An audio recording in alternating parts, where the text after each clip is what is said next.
안녕하세요. 임동 목사입니다. 오늘 날마다 말씀과 함께 본문은 미가서 5장에서 7장까지 말씀입니다. 미가 선지자는 북이스라엘과 수도 사마리아가 무너지는 것을 목격하고 장차 유다의 멸망과 성전이 파괴라는 엄청난 사건을 바라보고 있습니다. 한 개인이나 한 집단이 무너지는 것과 한 나라가 무너지는 것은 차원이 다릅니다. 그런 엄청난 일을 바라보며 미가 선지자는 5장 1절 말씀을 보면 이렇게 선포를 합니다. 딸 군대여, 너는 때를 모을지어다. 그들이 우리를 에워쌌으니 막대기로 이스라엘 재판자의 뺨을 치리로다 라고 말씀을 합니다. 미가 선지자는 유다 백성들을 딸 군대라고 부르고 있습니다. 이것은 마치 어울리지 않는 단어의 조합처럼 보여집니다. 무너질 수밖에 없는 연약한 나라의 백성들을 이렇게 표현을 하는 거죠. 그리고 딸이라는 단어는 사랑하는 대상을 표현하는 것이기도 합니다.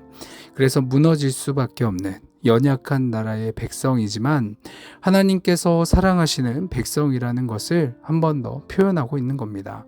그리고 뺨을 친다라고 하는데 뺨을 때리는 것은 고통을 가하는 것이 목적이 아니라 모욕을 주는 것이 목적이죠.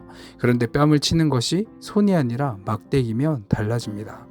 모욕과 함께 고통도 가하는 겁니다. 그래서 유다의 마지막 왕인 시드기야는 바벨로니아 제국에 대항하고 애국과 친밀했다고 두 눈이 뽑히고 쇠사슬에 매어 바벨론으로 끌려가 죽는 모습을 보게 됩니다. 유다가 그토록 모욕을 당하고 처참한 지경에 이르게 될지라도 참 목자를 우리에게 주시겠다라고 말씀을 합니다. 구약 성경에 있는 가장 또렷한 메시아 탄생에 대한 예언이죠. 2절 말씀에 보면 베들레헴 에브라다야, 너는 유다 족속 중에 작을지라도 이스라엘을 다스릴 자가 내게로 나올 것이라. 그의 근본은 상고의 영원에 있느니라. 아멘. 에브라다는 베들레헴의 옛 이름으로 보입니다. 예수님께서 태어나셨을 때 동방에서 온 박사들은 목적지로 예루살렘 왕국을 택했습니다. 왕으로 오시는 분이시니 당연하게 왕궁으로 왕자로 태어나리라 생각했기 때문이죠. 소동이 벌어진 왕궁에서 헤롯 대왕은 서기관들을 불러 왕이 어디에서 태어나실 것이라고 했냐고 물었더니 그들은 이 말씀 미가 5장 2절의 말씀을 찾아서 베들레헴이라고 답변을 합니다.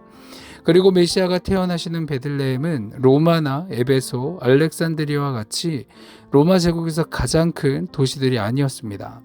또한 유다에서 가장 큰 도시인 예루살렘과 같은 곳도 아니었습니다. 베들레헴은 유다에서도 아주 작은 도시였습니다. 그렇게 보잘것없는 도시에 비천한 직업의 목수의 아들로 빈방이 없어서 구유에 누이신 것은 세상에 아무리 작고 초라하게 여겨지는 사람도 낮고 보잘것없게 여겨지는 사람도 다 품어주시는 분임을 보여주는 아주 강력한 상징입니다. 하나님의 백성들이 원수들의 압제 아래에 있게 될 것이지만 그것이 영원하지 않고 마침내 돌아오게 될 것이라고 합니다. 이 결정적인 순간이 여인이 해산할 때라고 하십니다.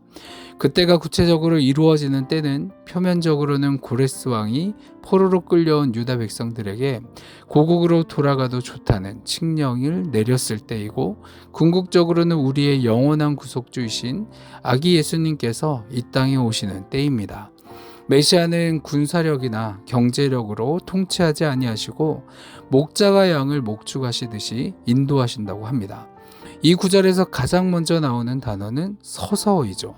목자가 서 있다는 것은 자기 양에 대해서 책임을 다하겠다는 결단입니다.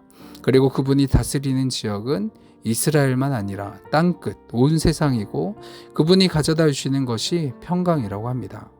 그래서 우리가 어떤 상황에 있어도 소망이 있습니다. 하나님의 자녀들에게 절망이 없습니다. 사람이 주님께서 함께 하심을 깊이 인식하지 않으려고 하기 때문에 절망하는 것이지 주님 안에 있는 사람에게는 언제나 소망이 있습니다. 하나님의 백성인 유다 자손들이 하나님께 범죄하여 나라가 망하는 길로 가게 된 근본적인 원인은 두 가지죠. 첫 번째는 우상숭배, 두 번째는 세속적 가치관을 따르는 삶입니다. 그들이 그렇게 한 이유가 무엇이겠습니까? 자신들이 양이라는 것을 잊었기 때문입니다. 자신들은 시력도 좋지 않고 먹이를 구할 능력도 없고 자기를 보호할 힘도 없음에도 고집을 부렸습니다. 그것이 그들의 패망과 심판의 원인입니다. 그럼에도 긍휼의 하나님께서 영원한 목자가 베들레헴에서 태어나게 될 것이라고 약속하고 있습니다. 오늘 하루 자신이 양인 것을 잊지 않고 목자가 되시는 주님과 동행한 한 날 되기를 축복합니다. 아멘. 기도하겠습니다. 사랑이 많으신 하나님 아버지, 우상을 숭배하고 세속적인 가치관을 따라 살았던 유다 백성들이 다른 데 있지 않고 그들 우리 속에 고스란히 살아있음을 고백합니다. 그래서 그들의 삶은 우리의 삶을 비춰주는 거울과 같음을 고백합니다. 바라옵나니 우리는 양과 같은 존재라는 것을 한순간이라도 잊지 않게 하여 주옵소서. 오직 목자가 필요한 것을 잊지 않게 하여 주옵소서. 그래서 오늘을 비롯하여 남아있는 생애 동안 목자가 되시는 주님을 따르는 삶을 살며 그런 우리를 통해 하나님의 뜻이 이 땅 가운데 펼쳐지게 하여 주옵소서. 감사드리며 예수님의 이름으로 기도합니다. 아멘.